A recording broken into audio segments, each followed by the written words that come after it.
torrential rain, strong winds, and powerful and dangerous waves, which could potentially disrupt marine activities in the Indian Ocean and settlement along the Kenyan coast. Our country must act decisively and swiftly to mitigate the devastating impacts of the present crisis and protect life and property. The loss of human life, displacement of people, and destruction of property has been most profound within fragile ecosystems on which the government has taken the following steps. First, the government has mapped out 178 dam and water reservoirs situated within public and private lands in 33 counties, which are already full and present imminent danger to adjacent settlements and people. Second, areas prone to landslides and mudslides in various counties have been identified as high-risk areas from which the adjacent settlements have to be evacuated. Third, relocation notices have been issued to all persons living in unplanned settlements within riparian reserves along rivers, streams, and other water courses. Acknowledging the gravity of this unfolding situation, the Cabinet has met 3 times over the last 10 days to provide leadership on a whole-of-government response to this crisis. To support disaster response and mitigation efforts across the country, the Treasury has been directed to provide adequate resources and work with other development partners to provide for the purchase and supply of food, medical, and other non-food items. County security committees are directed to determine on a case-by-case basis the radius that shall constitute the scope of the area subject to evacuation and mandatory relocation that has already been pronounced. The county security committees are further directed to continuously monitor other dams and water reservoirs across the country that may not be presenting a risk now, but could do so in the event of further precipitation.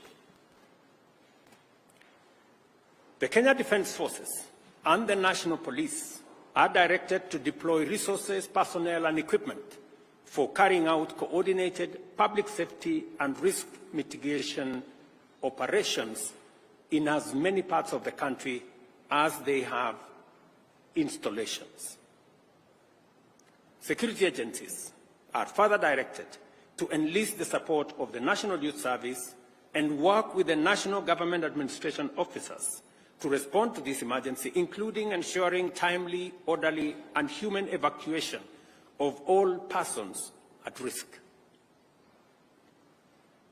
Cabinet secretaries will spearhead disaster response and mitigation efforts across the country, and to this end, ministries, departments, and agencies are directed to work closely with the National Disaster Operations Center and security agencies to ensure the whole-of-government approach to the management of the prevailing crisis. The government, working with stakeholders, has put in place adequate measures to provide temporary shelter, as well as food and non-food essential supplies. The ministry responsible for special programs is directed to work with development partners and relevant humanitarian organizations to mobilize adequate food and non-food supplies to support all affected persons in every part of the country. The Ministry of Agriculture and Livestock Development, through the National Cereals and Produce Board, is directed to make available food supplies in government stores to support this effort. The Ministry of Health is directed to work with development partners, including the World Health Organization, AMREF, Red Cross, UNHCR, World Food Programme, and other relevant humanitarian agencies to mobilize resources and logistical support to avail essential drugs, food, and other medical supplies to those affected. The Ministry of Interior is directed to coordinate the relocation and evacuation of the affected members of the public, identification of sites for temporary shelter for displaced persons, and supervise the overall support program. The Ministry of Education is directed to postpone the dates of reopening of all schools in the country for the second term until further notice.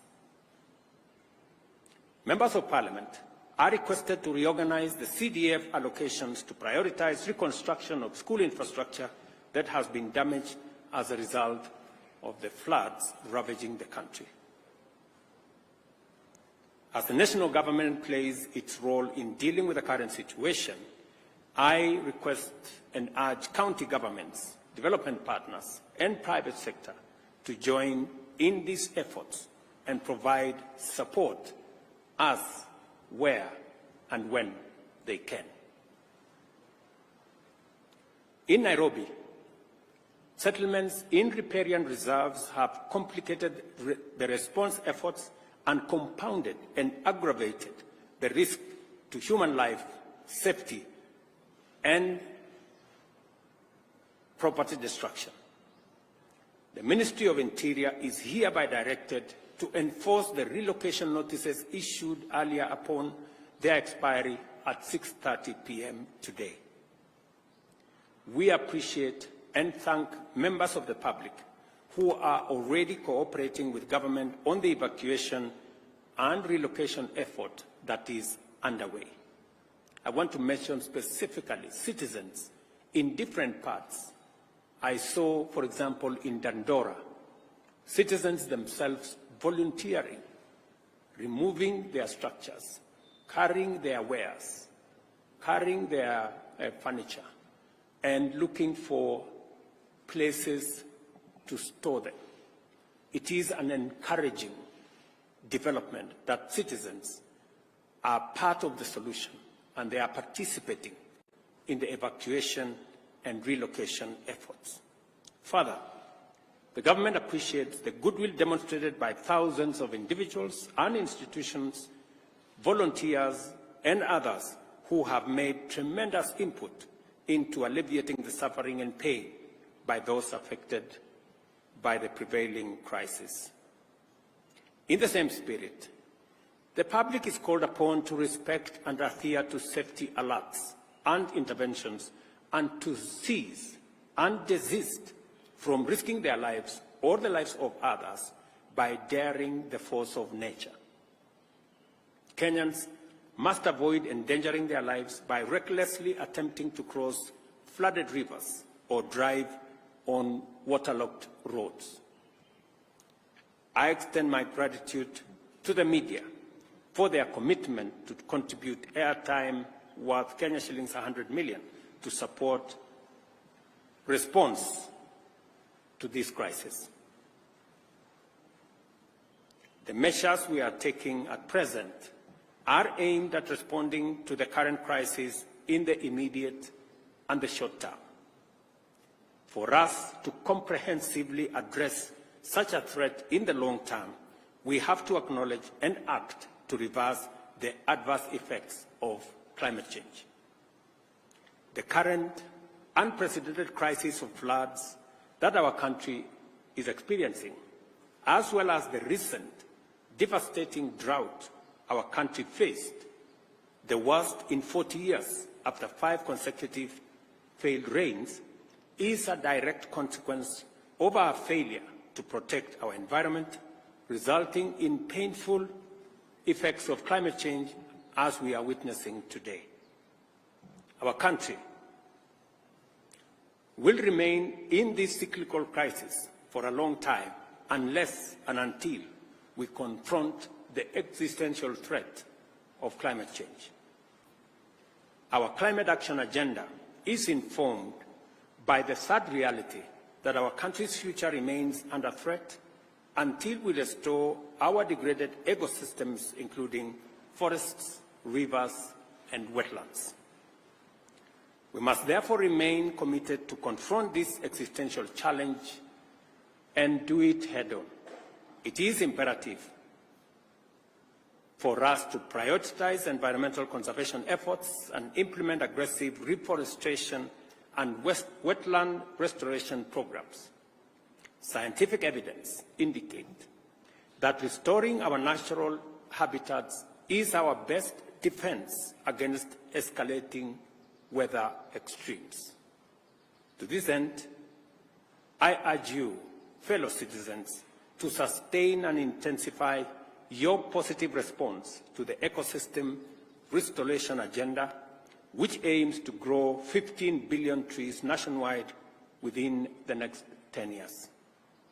This year's program on climate action agenda will be made public in the coming days. The Ministry of Environment and Climate Change and Forestry is hereby directed to immediately expedite the implementation of the Ecosystem Restoration Program and work with all ministries, departments and agencies and other stakeholders to provide a whole of government, whole of society, whole of nation program. In the face of daunting challenges, immense threats and unprecedented hazards, our nation has never faltered.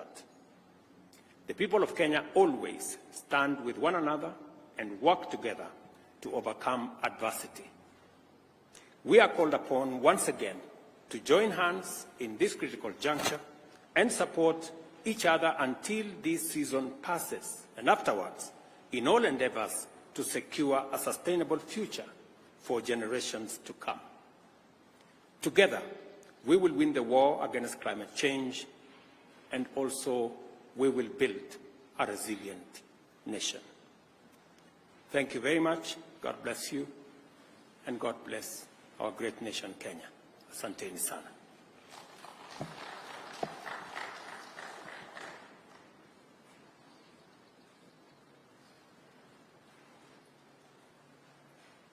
Thank you very much. Your Excellency, my name is Mwangi Maina from Inoro TV. You have said that the Treasury has been directed to provide enough funds. I would like you probably to mention how much money has the government set aside to respond to this crisis. Again, you have asked the county governments to work in collaboration with the Ministry of Interior. We have seen some counties have already started setting aside money to respond to this crisis. So how will the national government and the county governments work hand in hand to ensure that there is a seamless response? Thank you. We have three things in quick succession. Treasury has been mobilized to, number one, prioritize disbursements to counties to make sure that counties have the necessary resources to deploy intervention to manage this crisis. Number two, we have also directed Treasury to provide resources to our NGCDF and members of parliament to prioritize the reconstruction of school infrastructure that has been destroyed by the floods. Number three, we have also directed the Treasury, working with the Ministry of Roads and Infrastructure and our military, to provide resources for roads, bridges, and other travel infrastructure that has been destroyed by the roads, by the floods.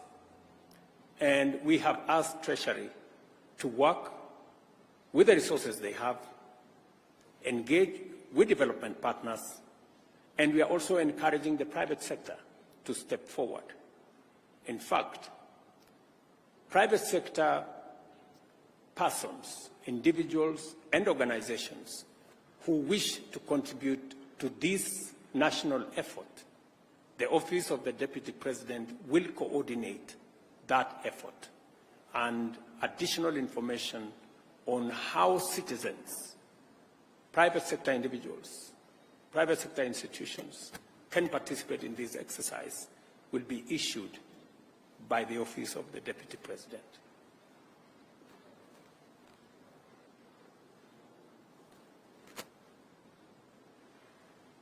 Mr. President, my name is Paul Kirobi from TV47. I have a question pertaining the doctors' strike. How will the government ensure that Kenyans continue to get healthcare services? And another question, what is the status of the dams that were earmarked for the construction by the government? Thank you. I think let's keep to the subject of this press conference. Other matters will be handled differently. Thank you very much. Your Excellency, my name is Safina Cheng from Citizen TV. I have a question. Most of the Kenyans are not sure where to go when they are receiving this warning that they should move to higher grounds. Probably just explain to us what exactly the government has done to provide order and organize them to know where to go when they are told to move to higher grounds. Members of the provincial administration, members of the national government administration officers, our security agencies are already working with communities, with county government officials, on identifying the areas that citizens can be relocated to. There is a whole of government process underway in different parts, especially in the fragile areas that we believe are dangerous and we need to evacuate citizens. So there is already a comprehensive plan run by the Ministry of Interior, working with county governments, working with communities on the ground, and that is why I was saying some community members have demonstrated tremendous patriotism and cooperation by being available to be evacuated, participating in the relocation exercise, and it is commendable that citizens themselves are taking charge of this process, working with members of the national government, the county government, and our security agencies. Naitwa Sarafina Robi kutoka KBC. Swali langu ni kuhusiana na ufunguzi wa shule. Itakuwaje kwa zile shule ambazo wanafunzi walikuwa washarejea shuleni, na vile vile kwenye Wizara ya Elimu tunatarajia kuweza kuona kusoma kupitia mfumo wa kidijitali? Wizara ya Elimu tayari kuna maagizo na maelezo ya vile mambo ya shule itaendelea kutoka hapa. Tumesema mashule yale yalikuwa yanatarajiwa kufunguliwa Jumatatu, sasa hayatafunguliwa mpaka pale mwongozo mpya utakapotolewa, na wizara inaelewa vile itashirikiana na walimu na viongozi wa mashule kuendeleza sekta hiyo ya elimu kama janga hili litaendelea baada ya wiki ijayo. Serikali itatoa mwongozo zaidi baada ya wiki ijayo. Thank you very much. God bless you. See you next time.